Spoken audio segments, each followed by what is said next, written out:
நான் வந்து இந்த மாதிரி ஸ்ட்ரகிள் நான் அனுபவிக்கலைன்னா சத்தியமா பன்னீர் புஷ்பங்கள்ல நான் பண்ண அளவுக்கு பண்ணிருக்கணும். கோல்ட் ஜுவல்லரி பண்றவரு அவர் பையனுக்கு வந்து கத்து கொடுத்தா அது தப்பு இல்லை. ஒரு கார்பென்ட்ரி பண்ற ஒரு பையனுக்கு கத்து கொடுத்தா இல்ல பையனை 4 இடத்துக்கு அனுப்புனா தப்பு இல்லை. எல்லா துறையிலயும் தப்பு இல்லை. ஒரு டாக்டர் பையன் டாக்டர் ஆனா தப்பு இல்லை, இன்ஜினியர் பையன் ஆனா தப்பு இல்லை. ஆனா ஒரு சினிமாக்காரன் பையன் சினிமாக்காரன் ஆனா தப்பா? ஜஸ்டிஸ்ன்றது வாழ்க்கையில கிடையாது சார். நீங்க அதை எதிர்பார்க்கறது தப்பு. சில பேர் will have come behind. But advantage இருக்கிறவனை விட பின்னாடி இருக்கிறவன் வந்து முன்னாடி வந்தான்னா அவன் சூப்பர் ஸ்டார் ஆகிறான்ல. தினைக்கும் வந்து பாரதிவாஜ் சார் எனக்கு ஆஃபர் கொடுத்ததுக்கு அப்புறம் நான் ஓடி போய் எங்க அப்பா கிட்ட சொன்னப்ப, நிஜமாவா? ஷுவர், திரும்பி பாரு அப்படின்னா நான் வந்து அப்படி பார்த்தேன். கட் கட் கட் என்ன பண்ணு திரும்பி பார்த்தேன். ஏய், அது கமல் பண்ற ஆக்ஷன் தான்.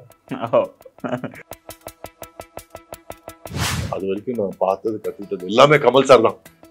என்னோட உலகம் அதான் சினிமா.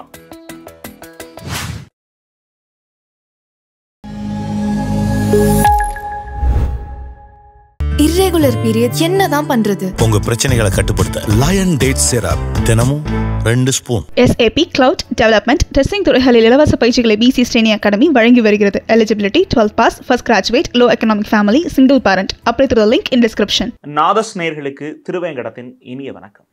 சினிமா தொடர்பான நேர்காணல்கள் பலவற்றையும் நமது நாதஸ் நடத்தி வரும் வேளையில் இன்று நம்முடன் இணைந்திருக்கிறார் 80களின் காதல் நாயகன், சாக்லேட் பாய், இப்படி பல பெயருக்கு சொந்தக்காரர், நடிகர், தயாரிப்பாளர், பின்னணி குரல் கலைஞர் என பன்முகத்தன்மை கொண்ட சீனியர் ஆக்டர் சுரேஷ் நம்மோடு இருக்கிறார். வணக்கம் சார். வணக்கம். நாதஸ் வியர்ஸ் எல்லாருக்கும் என்னோட வணக்கம் சார். எனக்கு இந்த கேள்வி தான் உங்கள்கிட்ட கேட்கணும்னு ஆசை.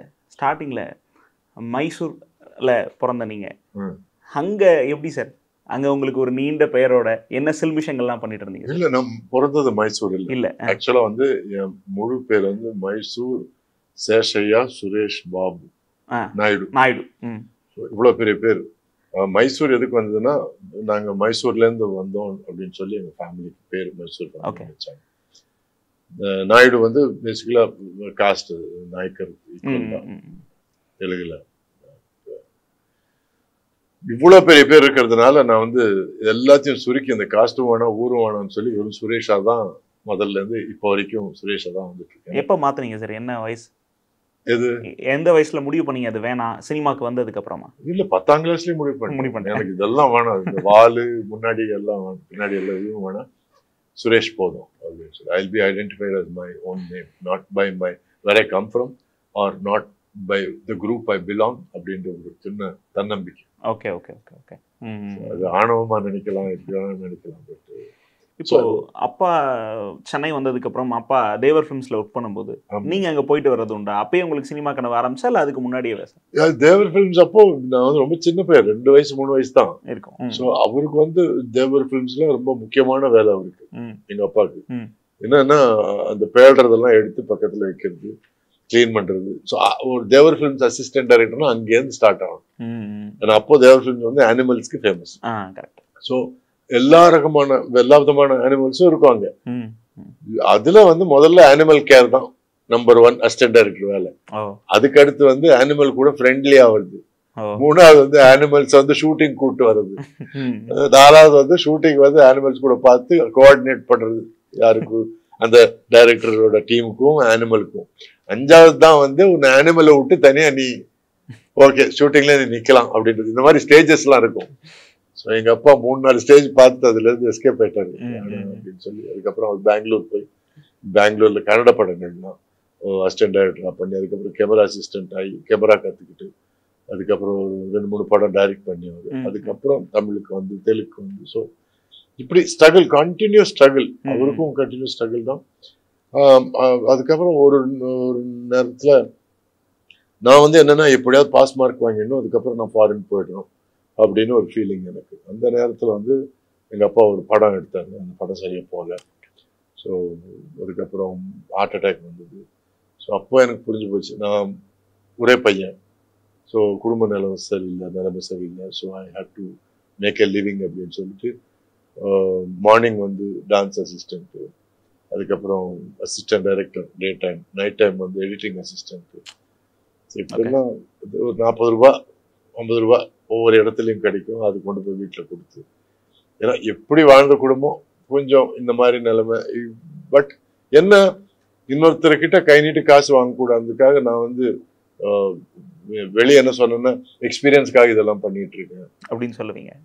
எங்க அப்பா வந்து பெருசா ஏதோ பிளான் பண்றாரு எனக்காக, ஸோ அதனால நான் வந்து எக்ஸ்பீரியன்ஸ் அப்படின்னு சொல்லிப்பீங்க. ஆனா உள்ள வேற ஒரு சோகம். ஆமா.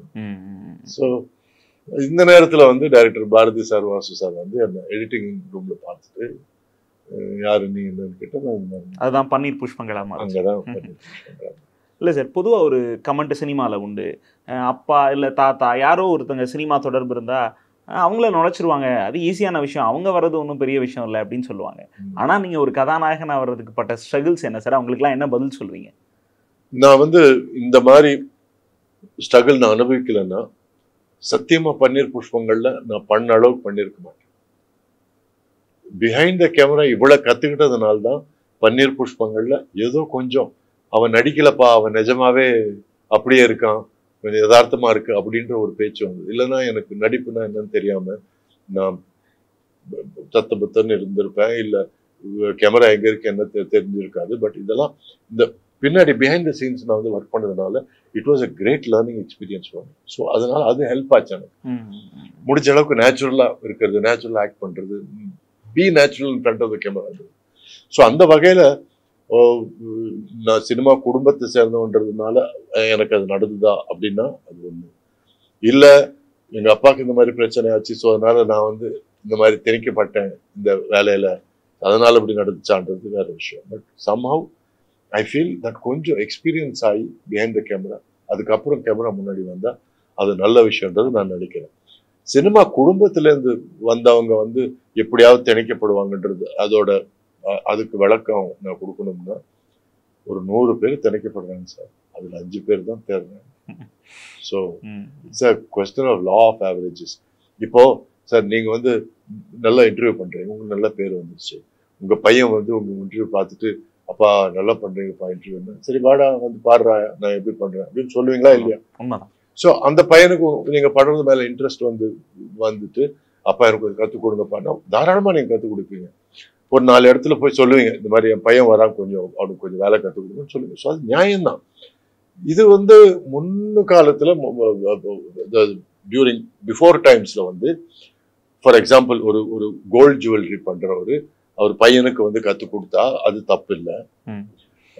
ஒரு கார்பென்ட்ரி பண்ற ஒரு பையனுக்கு கற்றுக் கொடுத்தா இல்ல பையனை 4 இடத்துக்கு அனுப்புனா தப்பு இல்லை. எல்லா துறையிலயும் தப்பு இல்லை. ஒரு டாக்டர் பையன் டாக்டர் ஆனா தப்பு இல்லை, இன்ஜினியர் பையன் ஆனா தப்பு இல்லை. ஆனா ஒரு சினிமாக்காரன் பையன் சினிமாக்காரன் ஆனா தப்பா? என்ன நியாயம் இது? இல்ல அவங்களுக்கு வாய்ப்பு ஈஸியா கிடைச்சிருது அப்படின்றது ஒரு கமெண்ட் இருக்குல்ல, அது எப்படி பாக்குறீங்க? அது டாக்டர்ஸுக்கும் அப்படித்தானே, இன்ஜினியர்ஸ்க்கும் அப்படித்தானே சார். ஜஸ்டிஸ்ன்றது வாழ்க்கையில கிடையாது சார். நீங்க அதை எதிர்பார்க்கறது தப்பு. வாழ்க்கையில ஏற்றத்தாழ்வு இருக்கதான் செய்யும். அது மனுஷங்க நடுவுல ஏற்றத்தாழ்வு இருக்கும், நிலைமையில ஏற்றத்தாழ்வு இருக்கும், நேரங்கள்ல ஏற்றத்தாழ்வு இருக்கும், சிச்சுவேஷன்ஸ்ல இருக்கும். So life is not fair. Life ஃபேரா இருக்கணும், எல்லாரும் வந்து ஈக்குவல் பிளேஸ்ல தான் ஸ்டார்ட் ஆகணும் ரன்னிங் ரேஸ்லன்னா அது நடக்காது. சில பேர் will have an advantage, சில பேர் will have come behind. But advantage இருக்கிறவனை விட பின்னாடி இருக்கிறவன் வந்து முன்னாடி வந்தான்னா அவன் சூப்பர் ஸ்டார் ஆகிறான்ல. ஸோ அதுக்கும் உங்களுக்கு ஒரு பட்டம் கொடுக்குறீங்கல்ல.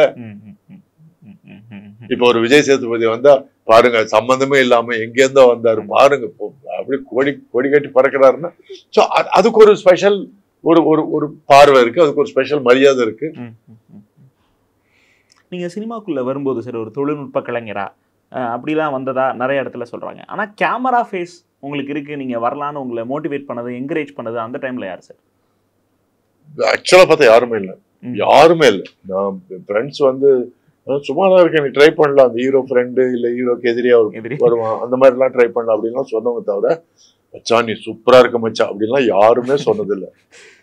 தினைக்கும் வந்து பாரதிவாஸ் சார் எனக்கு ஆஃபர் கொடுத்ததுக்கு அப்புறம் நான் ஓடி போய் எங்க அப்பா கிட்ட சொன்னப்ப நிஜமாவா ஷுவர்,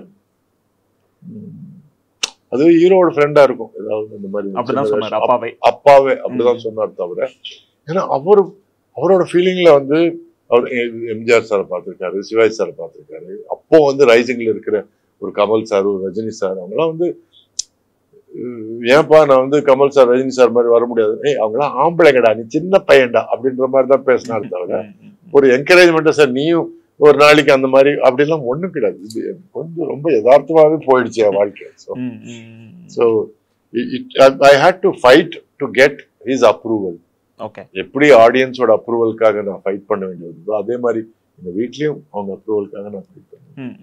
பன்னீர் புஷ்பங்கள்ல சார் அதிசயம் என்னன்னா எல்லாமே ரெண்டா இருக்குன்ற மாதிரி பாரதி வாசு சார் இன்னைக்கு ரெண்டு பேரும் எவ்வளவு பெரிய ஃபிலிம் மேக்கர்ஸ்ன்னு தெரியும். Santhana Bharathi sir, P Vasu sir, அவங்க 2 பேரும். இன்னொன்னு பாடல்கள்ல பார்த்தா இளையராஜா, கங்கை அமரன். இது எப்படி சார் இருந்துச்சு? ஐயோ, இளையராஜா சார் வந்து ஜீனியஸ். அதுல வந்து மாற்றமே கிடையாது. அவரோட பாட்டுகள் நிறைய நான் வந்து நடிச்சிருக்கேன்றதே வந்து எனக்கு அது ஒரு பிளஸ்ஸிங்கா நினைக்கிறேன். இதுவும் அப்பாற்பட்டு நான் I am closer to Amar sir, Gangai Amaran sir. அண்ணே அப்படின்னு சொல்லி ரொம்ப செல்லமா அவரும் பேசுவார். என்கிட்ட அவங்க ஒய்ஃப் வந்து அண்ணின்னு கூப்பிடுவேன். நிறைய வாட்டி அவங்க வீட்டில் போய் சாப்பிட்டுருக்கேன். ஸோ மோர் பர்சனல் ரிலேஷன்ஷிப் எனக்கு அமரன் சார் கூட தான் இருக்கு. ஓகே, அதனால தான் அவங்க குழந்தைய சின்ன வயசுல இருந்தே பார்த்துருக்கேன். ஆனா இப்போ வந்து அவங்க எல்லாம் டார்லிங் கூப்பிடுவேன். ஏன்னா எல்லாம் ப்ரோ அது மாதிரி ஆயிட்டோம். And Amar sir also is a very talented musician, talented singer. But Ilaiyaraaja sir of course வந்து அவரோட பாட்டுகள் நிறைய நான் பண்ணேன். இன்னைக்கு வந்து நான் சொல்றேன், நிறைய சிச்சுவேஷன்ஸ், நிறைய ஃபில்ம்ஸ் அவர்னால ஹிட் ஆச்சு. அது டவுட்டே கிடையாது. ஏன்னா ஒரு டைரக்டர் வந்து தன்னோட ஃபீலிங்ஸ் வந்து ஒரு லெவலுக்கு தான் வந்து ஸ்க்ரீனுக்கு கொண்டு போக முடியும். பட் அது ஸ்க்ரீன்ல இருந்து ஆடியன்ஸ் மனசுக்குள்ள எடுத்துட்டு போறதுக்கு அந்த மியூசிக் தேவைப்பட்டுச்சு. அதுக்கு இளையராஜா சார் தேவைப்பட்டு. He was the perfect bridge between a director's mind and the audience heart. Bharathi Vasu அந்த காம்பினேஷன் எப்படி சார் இருந்துச்சு? வாசு சார் வந்து கொஞ்சம் காரசாரமா இருப்பாரு. பாரதி சார் வந்து கொஞ்சம் லேட் பேக்கா இருப்பாரு. அவங்க 2 பேரும் என்னோட கடவுள். ஏன்னா எனக்கு வந்து ஆப்பர்ச்சுனிட்டி கொடுத்தது அவங்கதான். ஸோ குருஸ்தானத்துல அவங்கதான் இருக்கணும். வாழ்க்கை பூரா அவங்கதான், வேற எந்த குருவும் இருக்க மாட்டாங்க. ஸோ அவங்க 2 பேரோட ஸ்டைல் டிஃபரெண்ட். இவர் வந்து கொஞ்சம் சுறுசுறுப்பா படப்படப்பா இருப்பார். அவரு கொஞ்சம் ரொம்ப கேஷுவலா பார்த்து நடிடா சரியில்லை இது அப்படின்ற மாதிரி Bharathi sir. So it's a completely contrasting style, but they complemented each other. அந்த படத்துக்கு 2 பேரும் காம்ப்ளிமெண்ட் பண்ணாங்க ஒருத்தருக்கு ஒருத்தர். ஸோ எனக்கு வந்து ஒரு கன்ஃபெஷன் என்னன்னா, நான் கமல் சாரோட பெரிய ஃபேன். ஸோ எதா இருந்தாலும் கமல் சார் இப்படியே இருப்பேன். எனக்கு ஃபர்ஸ்ட் வந்து எனக்கு ஒரு ஒரு டீச்சிங் மொமெண்ட், லைஃப்லயே ஒரு டீச்சிங் மொமெண்ட் வரும் பாருங்க, பாரதி சார் கொடுத்தாரு. என்னன்னா, திரும்பி பாரு அப்படின்னா நான் வந்து அப்படி பார்த்தேன். கட் என்ன பண்ணு இல்ல சார், திரும்பி பார்த்தேன் சார். ஏய், அது கமல் பண்ற ஆக்ஷன் தான். லைஃப்ல அந்த மாதிரி பண்ணாத. உனக்குன்னு தனித்தவன் வேணும், உனக்குன்னு இண்டிவிஜுவாலிட்டி வேணும்னா லைஃப்ல இன்னொருத்தர் பண்றது மறுபடியும் பண்ணக்கூடாது. கேமரா முன்னாடி சார் நான் ஒரு 5 நிமிஷம் பிரேக் எடுத்து சரி போய் உட்காருப்போ, யோசிக்கிறேன், நான் சொன்னது யோசிக்கிறேன் பாத்தியா அப்படின்னு வாசு சார் கிட்ட சொல்லி வேற ஷாட் எதுவும் எடுத்தேன். பட் அந்த 5 நிமிஷம் நான் யோசிச்சது, நான் பார்த்தது கத்துக்கிட்டது எல்லாம் பக்கத்துல விட்டேன் சார். அது வரைக்கும் நான் பார்த்தது கத்துக்கிட்டது எல்லாமே கமல் சார் தான். என்னோட உலகம் வந்து அதான் சினிமா, அப்படிதான் இருக்கணும், அப்படிதான் ட்ரெஸ் பண்ணணும், அப்படிதான் டான்ஸ் பண்ணணும், இதுதான் என் உலகம். எடுத்து பக்கத்துல வச்சுட்டு நான் நடிகனா இருக்கணும், நான் நடிகனா நீடிச்சிருக்கணும், எனக்குன்னு ஒரு ஸ்டைல் இருக்கணும். அது ஸ்டைலே இல்லைனாலும் பரவாயில்ல. let me lose everything that I've learned. So நான் நேராக போய் பாரதி சார் கிட்ட போய், சார் நீங்க என்ன சொல்றீங்களோ நான் பண்றேன் சார், எல்லாத்தையும் நான் விட்டுட்டேன் சார், குட் பண்ணு அப்படின்னா. ஸோ அதுலேருந்து சார் நான் எனக்கு ஃபர்ஸ்ட் இன்ஸ்டிங் வந்து பார்த்துட்டு சின்ன பதட்டப்பட்டு அதுக்கப்புறம் அழுக ஆரம்பிச்சு, அதுக்கப்புறம் கொஞ்சம் உடனே எனக்கு நாயகன் ஞாபகம். ஆஹா, ஸோ ரொம்ப நாள் ஆச்சு சார் எனக்கு அது வந்து எடுத்து பக்கத்துல வைக்கிறதுக்கு. Because he has made such an impact on an actor, on a growing actor, on all his contemporaries, all his அதுக்கப்புறம் வர்றவங்க, அதுக்கு அடுத்து வர ஜெனரேஷன், அதுக்கு அடுத்து வர ஜெனரேஷன், அவ்வளோ இம்பாக்ட். அந்த பாதிப்பு தொடரும். So to get out of that was a very big thing. இப்போ எல்லாரும் சொல்லுவாங்க ரஜினி சார் வந்து கொஞ்சம் கொஞ்சம் சிவாஜி சார் டைப்ல வரும் அப்படின்னு சில பேர் பண்ணி கூட காமிச்சிருக்காங்க. எப்படி சிவாஜி சார்ல இருந்து அப்படி லைட் பண்ணி கொஞ்சம் ரஜினி சார் அப்படின்னு எல்லாம் காமிச்சிருக்காங்க. பட் நான் எனக்கு வந்து எங்கேயும் கமல் சாரோட எங்கேருந்து பிடிச்சாருன்றது நமக்கு தெரியாது. ஒருவேளை நிறைய பேர் சொல்றாங்க வேல் பச்சினோ, ராபர்ட் டினீரோ இப்படி எல்லாம் பேர் சொல்றாங்க. பட் இங்க எனக்கு அது தெரியல. he whatever he took he made it his own. எந்த ஆக்கிட்டார் அவரு. So he is a genius of an actor. அந்த மாதிரி ஆக்டர் வந்து நம்ம வந்து ஃபாலோ பண்றதோ இல்ல வந்து ஜாஸ்தி வாட்ச் பண்ணி நம்ம பாடிக்குள்ள ஏத்திக்கிறதோ ரொம்ப டேஞ்சரஸ் பாய்சன் அது நமக்கு for an actor. So that was my teaching. So do not be like somebody else. Think of your own situation, think of your own feelings, think of your own way of interpretation. அப்படிதான் அரவிந்த்ன்ற character உருவானது. ஆமா, பிரபு இல்ல, அரவிந்த் பிரபு correct. Okay, எல்லாம் பிரபு correct. அப்படிதான் உருவாச்சு sir. Because I wanted to be natural, யதார்த்தமா ரியலா இருக்கிற ஒரு கேரக்டரா இருக்கணும்னு சொல்லி மேக்ஸிமம் ட்ரை பண்ணி அந்த பாதையில தான் அப்போல இருந்து போயிட்டு இருக்கேன். ஜாஸ்தி ஸ்டைல் எல்லாம் பண்ணாம கேரக்டருக்கு தகுந்த மாதிரி நடிச்சு கேரக்டர் என்ன பண்ணணும், எந்த அளவுக்கு பேசும், எந்த அளவுக்கு அதோட நட இருக்கும், இப்படிதான் நான் ஃபாலோ பண்ணிப்போம்.